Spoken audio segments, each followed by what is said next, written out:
Mourinho has had plenty of critics this season after Manchester United were knocked by Sevilla in the Champions League. Jose Mourinho was widely criticized for playing such a negative style of football.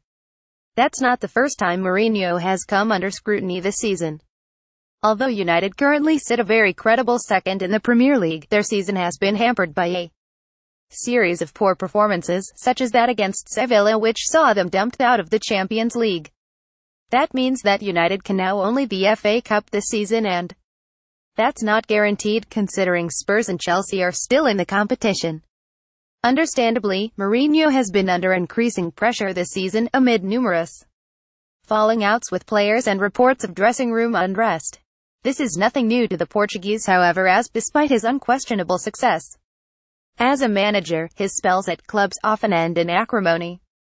In Spain, when he managed Real Madrid, Mourinho eventually got sacked after falling out with the board, which also happened in his two spells at Chelsea. It is possible that Mourinho may be sacked at the end of the season, should the Reds finish the season trophyless.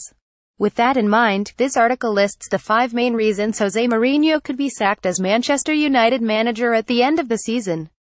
Peripheral figure in United's 2-0 defeat to Tottenham. United have a much improved record against the Big Six this season. They have still played poorly in a number of big games. In the defeats to Spurs 2-0 and Manchester City 2-1, United offered very little going forward. At times in these games, it felt like more of a friendly. Such was the lack of attacking threat from UTD's players. They were particularly abject in the defeat to Spurs, meekly surrendering after they conceded 2 calamitous goals. In the defeat to City, despite playing at Old Trafford, United adopted such a defensive approach that they were like the away team. This would never have happened in Sir Alex Ferguson's time at the club.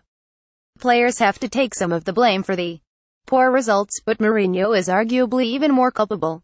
His negative tactics stifle the attacking players, which also erodes their self-confidence. This lack of confidence was painfully evident against Sevilla.